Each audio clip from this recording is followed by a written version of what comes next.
اللہ تعالیٰ کہتے ہیں وَيَغْفِرْ لَكُمْ، تقوی اختیار کرو گے میں تمہاری بخشش کر دوں گا. کہتے ہیں اس کا مطلب یہ ہے کہ اللہ تعالیٰ بندے کو توبہ و استغفار کی توفیق دے گا. جو تقوی اختیار کرے گا وہ اسی کو اللہ یہ توفیق دیں گے. استغفر اللہ استغفر اللہ استغفر اللہ. استغفر اللہ ویسے ہم سب کرتے ہیں، ایسے ہی ہے نا، لیکن استغفر اللہ دل سے کرنا ہے. کہاں سے؟ زبان سے کرنے سے کوئی فائدہ نہیں ہے. استغفر اللہ ساتھ اپنا حساب کتاب کر رہے ہیں. استغفر اللہ کا مطلب کیا ہے؟ میں اللہ سے گناہوں کی بخشش چاہتا ہوں. کیا اللہ تعالیٰ ایسے آدمی کے گناہ معاف کر دے گا جو اللہ سے معافی مانگتے ہوئے دھیان کہیں اور رکھے ہوئے ہے، ٹی وی دیکھ رہا ہے، ساتھ کچھ اور لکھ رہا ہے اور ساتھ کہہ رہا ہے استغفر اللہ استغفر اللہ؟ بھائی اللہ سے بات کر رہے ہو، اللہ سے معافی لے رہے ہو، توجہ کرو. اس انداز سے آپ کسی بندے سے بھی معافی مانگے تو معاف نہیں کرے گا. کیوں جی؟ میں نے اگر کوئی غلطی کی ہو آپ کے ساتھ اور معافی مانگوں، دھیان میرا ادھر ہو، چہرہ ادھر ہو، آپ مجھے معاف کر دیں گے؟ آپ تو کہیں گے میری ایک اور توہین کر رہے ہو. تو توبہ استغفار کریں، توجہ سے کریں، دل سے کریں، اور آپ کا پختہ ارادہ ہو کہ یا اللہ آئندہ میں اس گناہ کے قریب نہیں جاؤں گا، جو پہلے کر چکا ہوں اس پہ شرمندہ ہوں، وہ مجھے معاف کر دے. یہ نہیں کہ شراب کی دکان پہ بیٹھے ہوئے ہیں اور اللہ سے معافی مانگ رہے ہیں کہ یا اللہ میں کیا کام کر رہا ہوں، اور ساتھ دکان بھی کھولے ہوئے ہیں. سود کا کاروبار کر رہے ہیں، سودی بینک میں ملازم ہیں، انشورنس کا کاروبار کر رہے ہیں، پرائز بانڈ کا کاروبار کر رہے ہیں، رشوت آپ لے رہے ہیں، معافی بھی مانگ رہے ہیں. یہ کون سی معافی ہے؟ کیا آپ اس نے اللہ کو دھوکہ دے سکتے ہیں؟ کبھی نہیں دے سکتے. توبہ یہ ہے کہ آپ پہلے گناہ پہ شرمندہ ہوں. کیا ہو میرے بھائی؟ شرمندہ ہوں، فخر نہ کر رہے ہوں. کئی لوگ فخر بھی کرتے ہیں اور معافیاں بھی مانگتے ہیں اللہ سے. فخر کیسے؟ میرے جیسے کسی سے کبھی کوئی لڑائی ہو گئی، کہا میں نے 10 پہلے قتل کر رکھے ہیں. اب یہ شرمندگی سے کہہ رہا ہے کہ فخر سے کہہ رہا ہے؟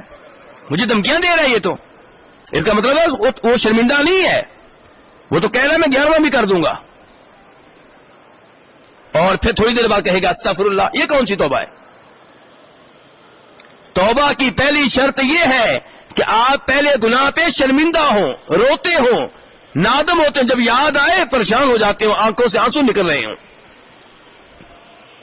دوسرے نمبر پہ وہ گناہ فوری طور پہ ترک کر دیں. یہ نہیں کہ گناہ بھی کر رہے ہیں، بدکاری بھی کر رہے ہیں، رشوت بھی لے رہے ہیں اور اس کی توبہ بھی کر رہے ہیں. وہ گناہ ترک کر دیں، چھوڑ دیں. تیسرے نمبر پہ پختہ عزم ہو. کیا لفظ بولا میں نے؟ پختہ عزم ہو کہ اس گناہ کے کبھی قریب نہیں جاؤں گا.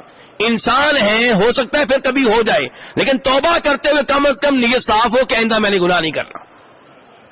بطور بشر ہو سکتا ہے پھر کبھی ہو جائے، لیکن کم از کم توبہ کرتے ہوئے دل میں یہ بات نہیں ہے کہ کل کو پھر بھی کرنا ہے.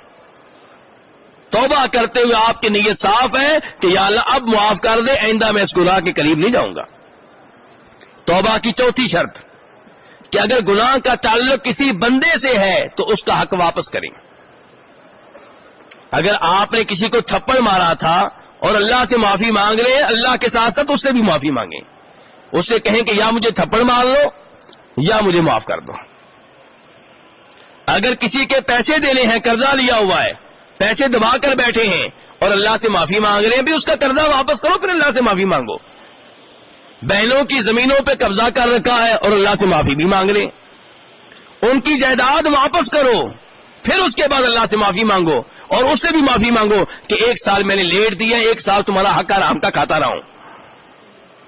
کیونکہ کئی بھائی 5 سال کھانے کے بعد جب بہنوں کو دیتے ہیں پھر بھی احسان کر رہے ہوتے ہیں. یہ نہیں سوچتے کہ 5 سال کی معافی بھی مانگنی ہے. 5 سال تمہیں کس نے حق دیا تھا کہ اس کی زمینیں کھاؤ، اس کی زمینوں پہ کرایہ لیتے رہو؟ کس نے حق دیا تھا تمہیں یہ؟ تو اگر بندے کا حق ہے تو وہ واپس کریں. کسی کو گالی دی تھی، اس سے معافی مانگے، اس سے کہیں یا مجھے گالیاں دے لو لوگوں کے سامنے یا مجھے معاف کر دو. جب تک وہ معاف نہیں کرے گا کام نہیں بنے گا. تو اس لیے میرے بھائیو توبہ کی ان شرائط کو مد نظر رکھا جائے، پھر توبہ استغفار کی جائے تو اللہ تعالیٰ معاف کرنے والا ہے.